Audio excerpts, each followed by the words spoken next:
మోకాళ్లలో గుజ్జును పెంచి నొప్పిని తగ్గించి సర్జరీని దూరం చేసే ఫ్రీడమ్ వాక్.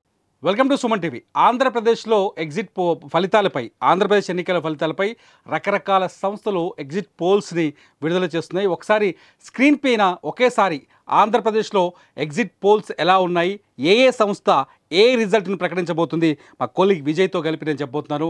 చూద్దాం. ప్రస్తుతానికి విజయ్, మనం చాలా స్పష్టంగా చూస్తున్నాం ఆంధ్రప్రదేశ్లో ఎగ్జిట్ పోల్స్ ఇంకా జూన్ 4వ తేదీన ఒరిజినల్ ఎగ్జాక్ట్ పోల్స్ రిజల్ట్స్ రాబోతున్నాయి. ఈరోజు ఎగ్జిట్ పోల్స్ ఒకసారి చూస్తే ఏపీలో చాణక్య స్ట్రాటజీస్ అనే సంస్థ, ఒకసారి చూడండి స్క్రీన్ మీద, ఫుల్ స్క్రీన్లో కనిపిస్తుంది మనకి. చాణక్య స్ట్రాటజీస్ అనే సంస్థ కూటమికి 114 సీట్లను ఇస్తుంది. అట్లాగే 114 నుంచి 125 సీట్లు ఇస్తుంది. వైసీపీకి, ప్రస్తుతం అధికారంలో ఉన్న వైసీపీకి 39 నుంచి 49 సీట్లు ఇస్తుంది. పీపుల్స్ పల్స్ చూస్తే దాదాపుగా 111 నుంచి 135 స్థానాలు కూటమికి ఇస్తుంది. అదేవిధంగా వైసీపీకి 45 నుంచి 60 స్థానాలు ఇస్తుంది. కాంగ్రెస్ కావచ్చు, లేదంటే అదర్స్కి ఎవరికి కూడా 0 అనేది అక్కడ పీపుల్స్ పల్స్ చెప్తోంది. పయనీర్ పోల్స్ మనం చాలా స్పష్టంగా చూడొచ్చు. ఇక్కడ పయనీర్ పోల్లో చూస్తే కూటమికి భారీ మెజారిటీ వస్తుందని చెప్పబోతుంది. 144 సీట్ల నుంచి 144 సీట్లు కూటమి గెలవబోతుందని చాలా స్పష్టంగా చెప్తోంది. ఇక్కడ వైసీపీ చిత్తుగా ఓడిపోతున్నట్టుగా కూడా పయనీర్ సంస్థ తమ ఎగ్జిట్ పోల్స్లో ప్రకటించింది. వైసీపీకి కేవలం 31 సీట్లు మాత్రమే వస్తాయని చెబుతోంది. ఇక JBRSJ సంబంధించినటువంటి ఏజెన్సీని మనం ఒకసారి చూసినట్లయితే ఈ సంస్థకు సంబంధించినటువంటి ఎగ్జిట్ పోల్స్ ఫలితాల్లో దాదాపుగా 98 స్థానాలు కూటమికి రాబోతున్నాయి. 73 స్థానాల్లో వైసీపీ గెలుస్తుంది. కాంగ్రెస్ పార్టీ ఇక్కడ చాలా కీలకమైనటువంటి కాంగ్రెస్ పార్టీ బోని కొట్టబోతుంది. అలాగే ఇతరులు కూడా 3 స్థానాల్లో గెలవబోతున్నారు అనేటువంటి విషయాన్ని ఇక్కడ ఈ సంస్థ చెబుతోంది. పల్స్ టుడే TV9 సంస్థకు సంబంధించిన పల్స్ టుడే రిజల్ట్స్ ఒకసారి చూస్తే కూటమికి, ఇది TV9 సంస్థకు సంబంధించింది కాదు, పల్స్ టుడే అనే ఒక organization, separate organization. Pulse Today ప్రకారం 121 సీట్లు, 121 నుంచి 129 సీట్లు కూటమికి రాబోతున్నాయని, అట్లాగే వైసీపీకి 45 నుంచి 54 సీట్లు రాబోతున్నారని చెప్పబోతుంది. స్మార్ట్ పోల్ సర్వే అని కొత్తది ఒకటి కనిపిస్తుంది. స్మార్ట్ పోల్ సర్వే చూస్తే 93 స్థానాల్లో తెలుగుదేశం పార్టీ కూటమి గెలవబోతుందని చెప్తుంది. ఇక వైసీపీ 82 స్థానాల్లో గెలవబోతుందని చెప్తుంది. అయితే ఇక్కడ టఫ్ ఫైట్ కనపడుతుంది అనేది ఈ సంస్థ చెబుతోంది. జన్మత్ పోల్స్ అనే సర్వే సంస్థ చేసిన ఎగ్జిట్ పోల్స్ రిజల్ట్స్ ప్రకారం 67 నుంచి 75 సీట్లు కూటమికి రాబోతున్నాయి. 95 నుంచి 103 సీట్లు వైసీపీకి రాబోతున్నట్టుగా చెప్తోంది. ఇక వ్రాప్ సర్వే చూస్తే దాదాపుగా కేవలం 4 నుంచి 17 స్థానాల్లో మాత్రమే కూటమి గెలవబోతుంది. వైసీపీకి దాదాపుగా భారీ మెజారిటీ 150 స్థానాలు రాబోతుంది. గతంలో కంటే కూడా 151 నుంచి 158కి వైసీపీ తన స్థానాలను పెంచుకుంటుంది అనేది ఈ సర్వే సంస్థ ఎగ్జిట్ పోల్స్ లో చెప్తోంది. ఆరా మస్తాన్ రావు, సెఫాలజిస్ట్ ఆరా మస్తాన్ రావుకి సంబంధించిన సర్వే చూస్తే ఆరా మస్తాన్ రావు సర్వే ప్రకారం 71 నుంచి 81 సీట్లు కూటమికి రాబోతున్నాయి. 94 నుంచి 104 సీట్లు వైసీపీకి, అధికార వైసీపీకి రాబోతుందని చెప్తాం. ఎక్కువ శాతం విజయ్, మనం ఇక్కడ చాలా స్పష్టంగా ఎన్ని సర్వే సంస్థలు చూసాం, రకరకాల సర్వేలు వస్తున్నాయి. నేషనల్ మీడియా ఛానల్స్ అనేక సర్వేలు చేశాయి. కొన్ని చోట్ల ప్రస్తుతానికి నేషనల్ మీడియా సర్వేకి సంబంధించిన డీటెయిల్స్ రావాల్సింది. ఎక్కువ సర్వేల్లో కూటమికి చాలా అనుకూలమైన వాతావరణం కనిపిస్తుంది. చాలా తక్కువ స్థానాల్లో 2-3 సంస్థల దగ్గర కూటమికి, వైసీపీకి అనుకూలంగా కనిపిస్తుంది. ఒక చోట 158 వ్రాప్ సర్వే చెప్తుంది. ఇంకోటి వచ్చేసి ఆరా మస్తాన్ రావు సర్వే 94 నుంచి 104 అని చెప్తోంది. జన్మత్ పోల్స్ 95 నుంచి 103 స్థానాలు చెప్తుంది. మిగతా చూస్తే కూటమికి అనుకూలమైన పరిస్థితి. ఎందుకు ఆంధ్రప్రదేశ్లో సడన్గా ఇంత పాజిటివ్ కూటమికి వచ్చింది అనుకోవచ్చు మనం? అంటే స్థానికంగా ఇచ్చినటువంటి సర్వే సంస్థల ఫలితాలను పక్కన పెడితే, ముఖ్యంగా జాతీయ స్థాయిలో ఉన్నటువంటి సర్వే సంస్థలు ఇచ్చినటువంటి ఎగ్జిట్ పోల్స్ ఫలితాలను చూస్తే ఖచ్చితంగా కూటమికే కాస్త ఎక్కువ మెజారిటీ స్థానాలు రాబోతున్నాయనేది ఈ ఫలితాలను బట్టి చూస్తే మనం విశ్లేషించాలి. అంటే ముఖ్యంగా అక్కడ ఉన్నటువంటి ఏపీ ఓటర్ ఈసారి ఖచ్చితంగా అధికారాన్ని కూటమికి ఇవ్వాలి అనేటువంటి ఉద్దేశంతో, ముఖ్యంగా జగన్ ప్రభుత్వం మీద ఉన్నటువంటి వ్యతిరేకత చాలా స్పష్టంగా కనిపిస్తోంది అనేది ఈ ఎగ్జిట్ పోల్స్కి సంబంధించినటువంటి రిజల్ట్స్ చూస్తే మనకు అర్థమవుతుంది.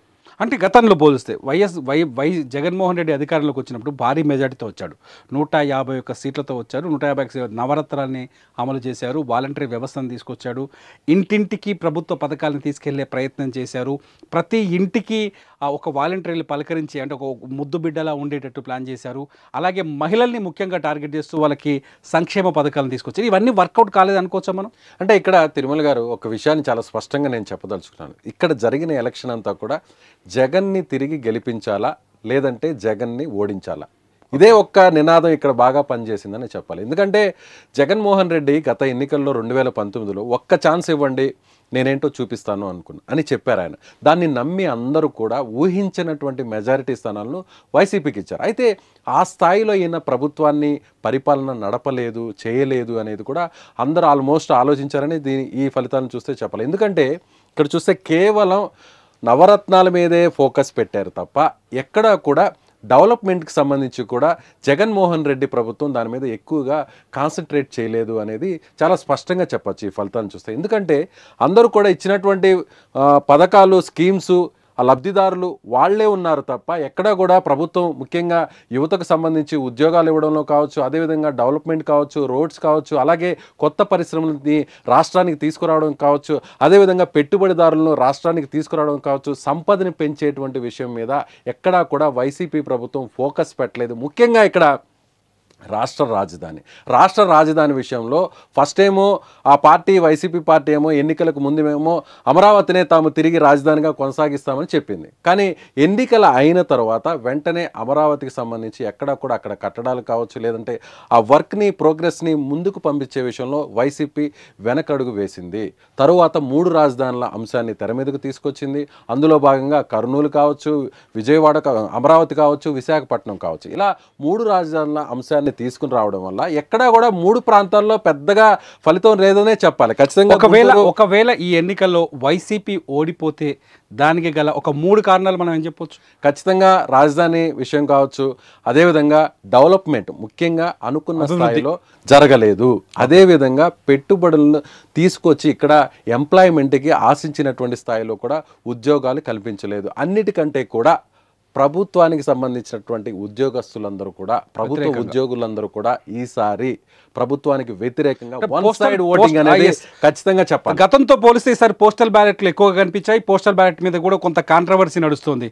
ఆ కాంట్రవర్సీ గురించి ఒకసారి చెప్పొచ్చు? ఖచ్చితంగా. ఎందుకంటే జనరల్గా కూడా మనం ఎక్కడా కూడా ఓటింగ్ జరిగేటువంటి టైంలో పోస్టల్ బ్యాలెట్ల గురించి పెద్దగా ప్రస్తావించుకోం. ఎందుకంటే అది కేవలం ఉద్యోగస్తులు ఎవరైతే ఎన్నికల విధుల్లో ఉంటారో వారు మాత్రమే అక్కడ ఆ ఓటింగ్ చేస్తారు అనేది మనం చూస్తూ వచ్చాం. కేవలం పోస్టల్ బ్యాలెట్ల ప్రస్తావన ఎప్పుడు వస్తుందంటే ఎన్నికల ఫలితాల రోజున తొలి ఫలితాన్ని ముఖ్యంగా పోస్టల్ బ్యాలెట్ తీస్తారు కాబట్టి పోస్టల్ బ్యాలెట్లో మెజారిటీ వచ్చింది అనేటువంటి విషయంలో అప్పుడు మాత్రమే మనం అందరం కూడా, మీడియా కావచ్చు, జనరల్గా మిగిలినటువంటి పార్టీలు అందరూ కూడా ఆలోచిస్తారు. అయితే ఈసారి 3 లక్షల, గత ఎన్నికల్లో 2019లో దాదాపుగా 2,90,000 పోస్టల్ బ్యాలెట్ ఓట్లు పోలైతే ఈసారి అనూహ్యంగా రెండింతలు దాదాపుగా 6 లక్షల ఓట్లు, దాదాపు 5,50,000 ఓట్లు కాంట్రవర్సీ కనిపిస్తుంది. అంటే గతంలో ఉద్యోగస్తులు 2 లక్షలకు పైన, అంటే వాళ్ళు ఎవరైతే ఎలక్షన్ విధుల కోసం హాజరవుతారో వాళ్ళ ఓట్లు మాత్రమే పోలవుతాయి.